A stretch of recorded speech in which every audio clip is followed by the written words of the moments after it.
Primera semana bajista del año para el Nasdaq. Las acciones globales cerraron la semana pasada a la baja. La Reserva Federal todavía no daría el brazo a torcer.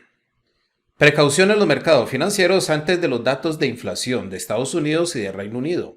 Vamos a ver a continuación lo que sucedió durante la semana pasada en los mercados financieros con el retroceso bajista que tuvieron las acciones globales y lo que nos espera para esta semana con los datos de inflación y ventas minoristas, tanto de Reino Unido como de Estados Unidos.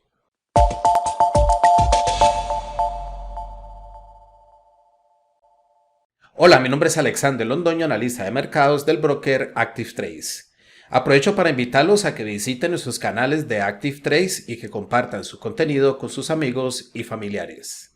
El impulso alcista que traían las acciones globales desde inicio de este año se frenó durante la semana pasada. El Nasdaq rompió una racha ganadora de 5 semanas consecutivas subiendo, mientras que el Dow Jones se mantiene dentro de un rango bastante consolidado. Según los comentarios de Jerome Powell, la Reserva Federal continuará subiendo los tipos de interés, pero a un ritmo más lento. Se espera que los próximos aumentos de tipos de interés sean del 0,25%. La tasa de referencia en Estados Unidos podría quedar por encima del 5%, según los últimos comentarios de Powell. La inflación en Estados Unidos se mantiene en el 6,5% y el objetivo de la Reserva Federal es hacerla bajar o hacerla caer hasta el 2%. Todavía está bastante alta, así que va a tomar bastante tiempo antes de que la Reserva Federal logre bajar la inflación a ese 2%. Y es por eso que para este año posiblemente los tipos de interés no bajen. Aún con el retroceso bajista que tuvieron las acciones durante la semana pasada, la tendencia al alza a medio plazo todavía se mantiene, y eso es debido a que las acciones precisamente tuvieron un excelente inicio de año.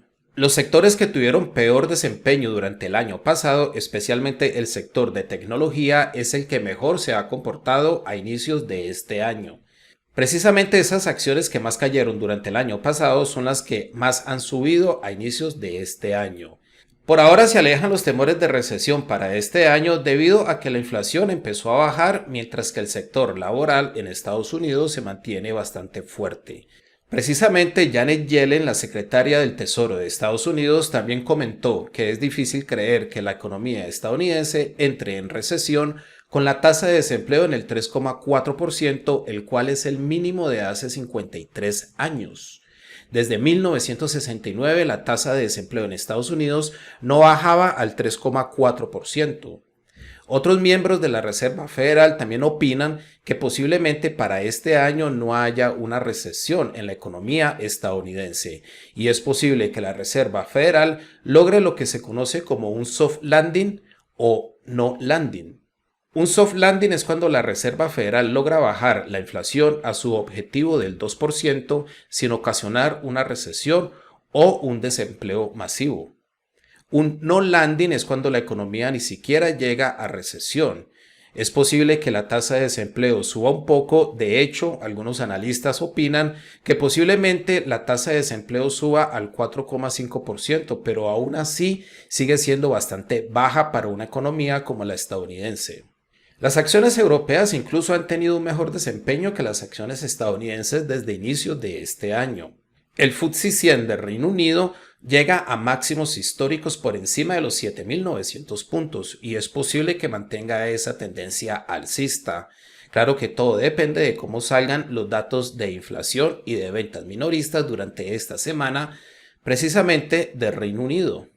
El IBEX 35 de España también ha tenido un excelente inicio de año, así como el Nasdaq.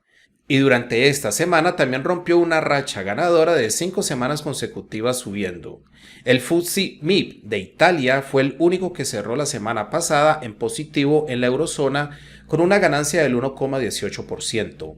El dólar se fortaleció frente a sus principales contrapartes, pero frente a las divisas de mercados emergentes o frente a las divisas de América Latina estuvo algo mixto.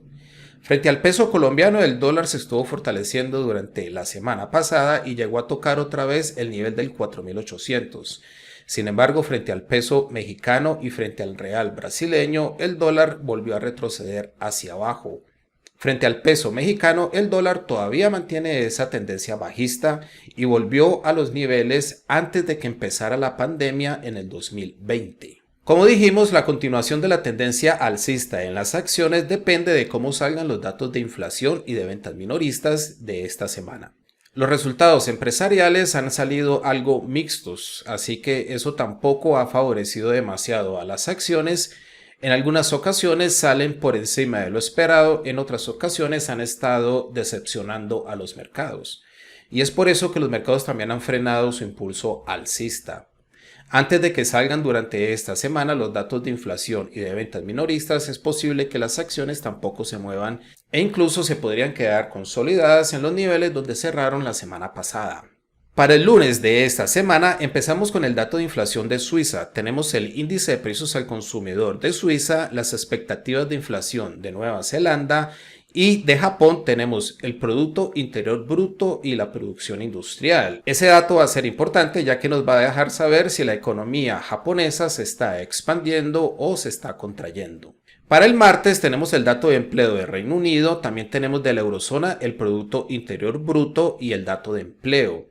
Y el martes de Estados Unidos, posiblemente una de las noticias más importantes de esta semana es el índice de precios al consumidor, el cual nos dejará saber si la inflación en Estados Unidos en realidad ha empezado a bajar. Recordemos que está en el 6,5% y todavía le falta bastante para llegar al 2%.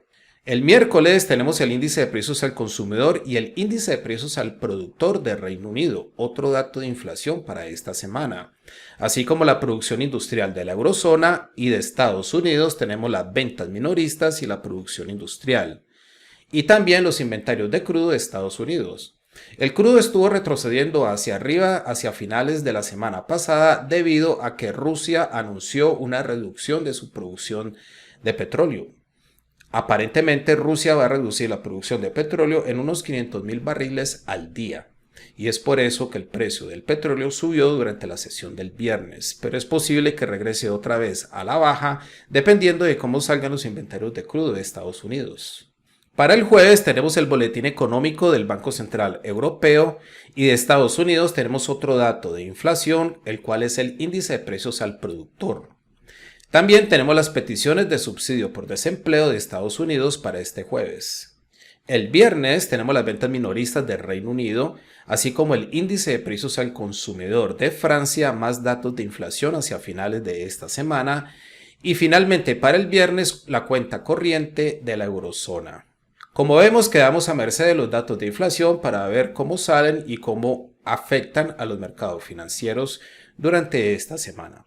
Vamos a ver a continuación algunos de los activos que acabamos de mencionar sobre la plataforma y aprovecho para invitarlos una vez más a que se suscriban en nuestros canales de Active Trades y que compartan su contenido con sus amigos y familiares. Sobre el gráfico diario del Dow Jones podemos ver la consolidación en la que ha estado el índice últimamente, pero también vemos que la media móvil exponencial de 55 días estuvo actuando como un buen soporte durante la sesión del viernes, de donde el índice intenta rebotar hacia arriba en los 33.500 puntos. Sin embargo, todavía se mantiene dentro de esa zona de congestión y aunque llegue a subir a la parte superior de esa consolidación, todavía se mantendría en esa área o en esa posición lateral hasta que no rompa por encima de este máximo en los 34.381 puntos.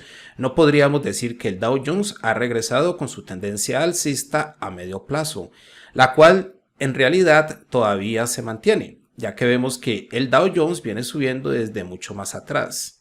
El Nasdaq, el cual fue el que más cayó durante la semana pasada, vemos cómo retrocede muy cerca de la media móvil exponencial de 200 días en los 12.143 puntos.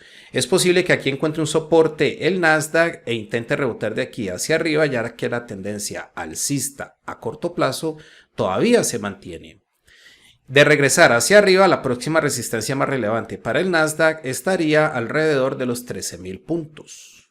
El FTSE 100 de Reino Unido vemos que llega a la zona de los 7.900 puntos, rompió por encima de ese nivel para registrar un nuevo máximo histórico. Pero vemos que se consolida alrededor de esa zona de número entero. Es posible que se quede aquí frenado hasta que salgan los datos económicos de Reino Unido durante esta semana. De continuar subiendo, su próxima zona de resistencia podría estar alrededor de los 8.000 puntos. O de retroceder hacia abajo, es posible que la zona de los 7.800 puntos actúe como soporte para el FTSE 100. El IBEX 35 de España, el cual ha tenido un excelente inicio de año, encontró una resistencia en los 9.300 puntos y de ahí rebota hacia abajo. Pero vemos que hacia abajo la zona de los 9.100 puntos han estado actuando como soporte y es posible que aquí el IBEX 35 frene su retroceso bajista.